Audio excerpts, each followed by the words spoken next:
Proclamation.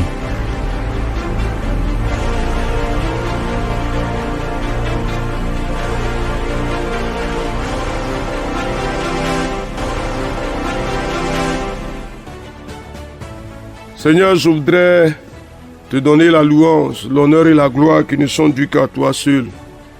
Ah oui, tes œuvres sont admirables. Tu es bon pour nous, la révélation de tes paroles nous éclaire et nous donne de l'intelligence. Merci Seigneur pour la sagesse de ton esprit qui nous ouvre les yeux sur ta parole. Nous sommes là encore aujourd'hui parce que nous avons besoin de toi. Fais-nous marcher dans ces bons sentiers, Seigneur, pour que nos vies atteignent les résultats que tu as prévus. Merci de bénir ta parole et merci de bénir ce temps de proclamation. Au nom de Jésus notre Seigneur. Amen. Chers amis, nous sommes en train de partir. Acceptez de travailler. Acceptez de travailler, acceptez de faire ce travail que le Seigneur nous donne de faire. Il faut que nous le fassions. Pour que nous arrangions les sentiers de nos vies.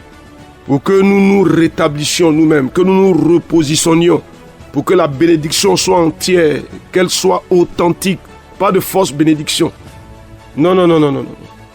Non, pas de fausse prospérité. Non. On va continuer dans l'exercice dans lequel nous sommes. N'oubliez pas que vous avez à rendre la grâce à Dieu.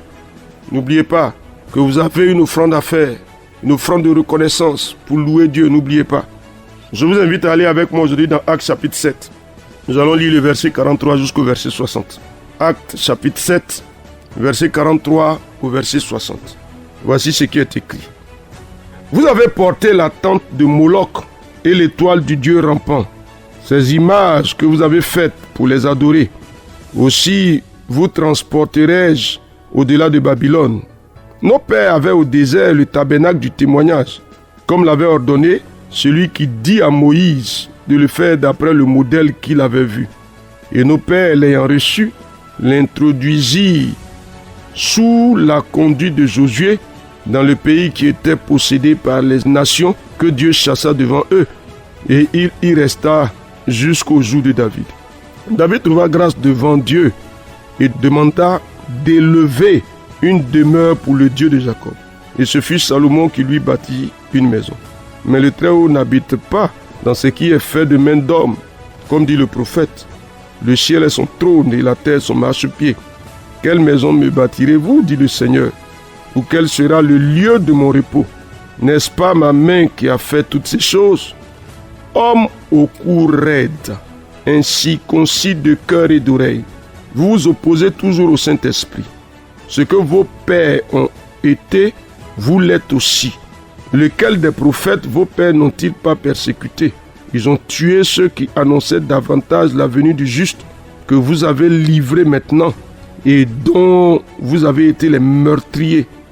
Vous qui avez reçu la loi d'après des commandements d'anges et qui ne l'avez point gardée. En entendant ces paroles, ils étaient furieux dans leur cœur et ils grinçaient des dents contre lui.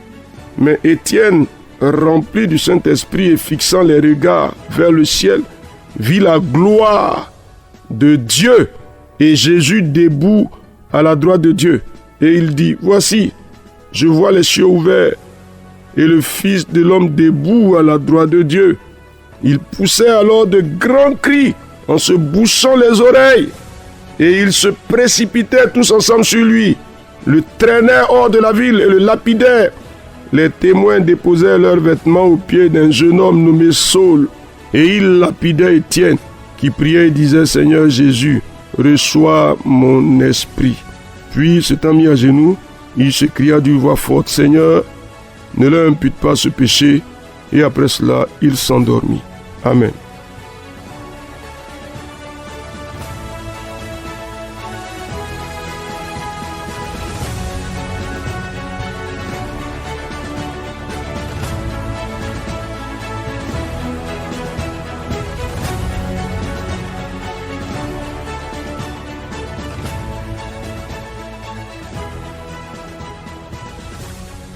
Il y a des épisodes de la Bible qui sont un peu douloureux quand même. Étienne, tout comme Philippe, était au nombre de ceux qui ont été choisis comme diacres.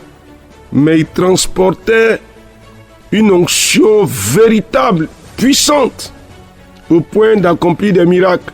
Étienne d'une part, et puis Philippe de l'autre. Mais Philippe a continué plus tard pour être l'évangéliste Philippe. Mais Étienne, la violence des paroles qui sortaient de sa bouche ont été la source de sa mort. Était-ce la volonté de Dieu que sa vie fût abrégée de la sorte? On peut épiloguer là-dessus. Mais un fait est clair. Il y a une dose de sagesse divine qu'il faut bâtir dans la croissance de la vie pour se sauver soi-même d'une mort subite. Regardez tout ce potentiel. Il va mourir comme ça, avec tout le dépôt divin. Les autres ont continué le ministère. Et lui?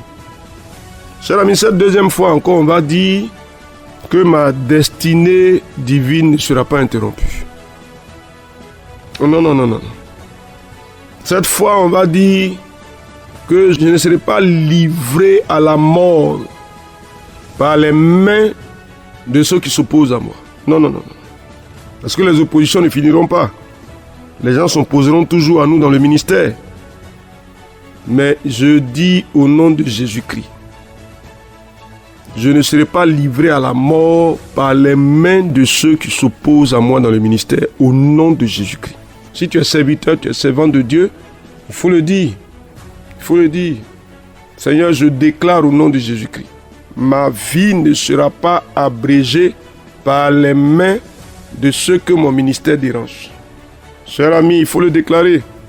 Il faut déclarer cela.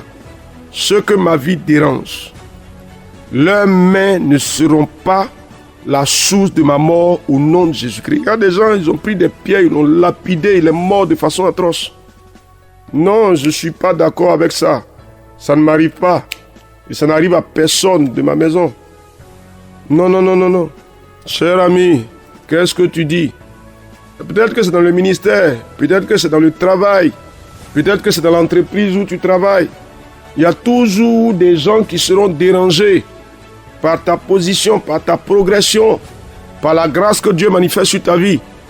Mais leurs mains ne me conduiront pas à la mort, je le déclare au nom de Jésus-Christ. C'est ça qu'il faut dire, cher ami.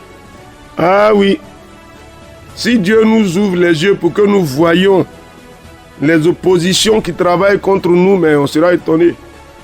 Mais il faut que malgré cela, on ait le temps de continuer les chemins de notre vie. N'est-ce pas?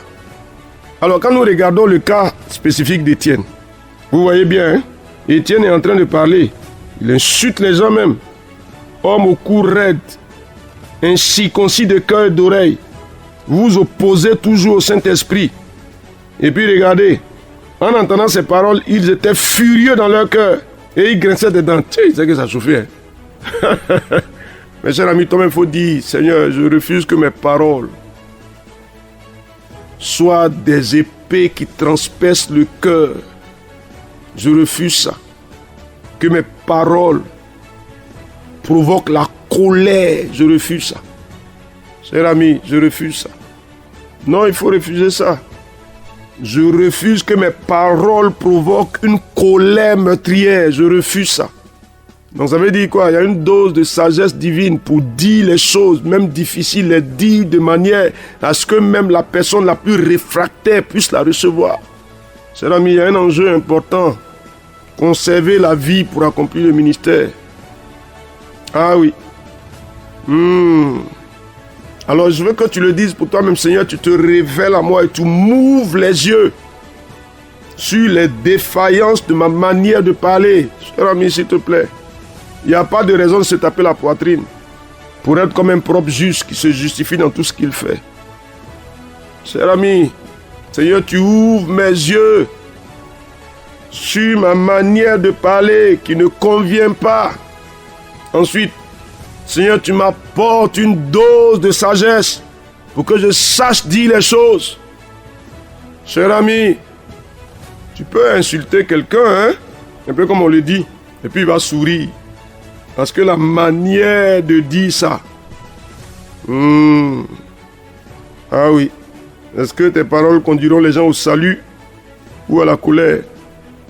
Quand vous regardez Jésus, il avait 3 types de cibles. Il y avait ses disciples, il y avait les scribes et les pharisiens, et puis il y avait la foule. Comme il fallait corriger les scribes et les pharisiens, il avait un langage pour eux. Ses disciples, il avait un autre langage, et la foule, il avait un langage qui devait conduire la foule au salut. Il faut que Dieu te donne le langage qu'il faut pour la cible qu'il faut. Cher ami, tu peux le dire, Seigneur, tu me donnes le langage qu'il faut pour la cible qu'il faut, pour que je parle de façon adaptée et que mon message soit reçu. Au nom de Jésus-Christ, cher ami, là où j'exerce le ministère, là où je travaille, là où je vis, ô Dieu des cieux, pourquoi la foule encensait Jésus? Pour dire, parle avec autorité. Parce que la parole que Jésus disait touchait le cœur de la foule positivement. Cher ami, il ne faut pas que ma manière de parler soit mon tombeau. On peut continuer ça, hein? Il faut continuer ça. La sagesse de l'Éternel dans mes paroles, dans ma manière de parler. Donc par exemple, quand tu es plus jeune que quelqu'un adulte et tu veux lui parler, il faut lui parler avec une dose de sagesse pour ne pas le braquer contre toi et pour ne pas tourner Dieu contre toi. Si tu crois avoir raison, il faut savoir dire les choses. Ou bien, ah merci Seigneur pour la grâce que tu nous accordes pour que nos paroles soient assaisonnées de sel. Au nom de Jésus. Amen.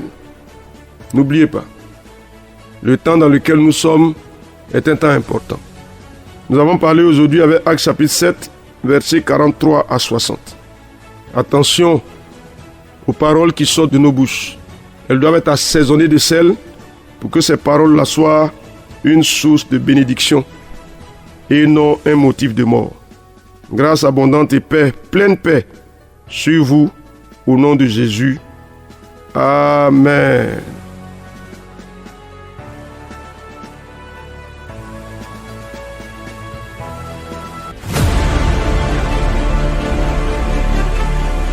Proclamation. Dieu bénisse votre journée.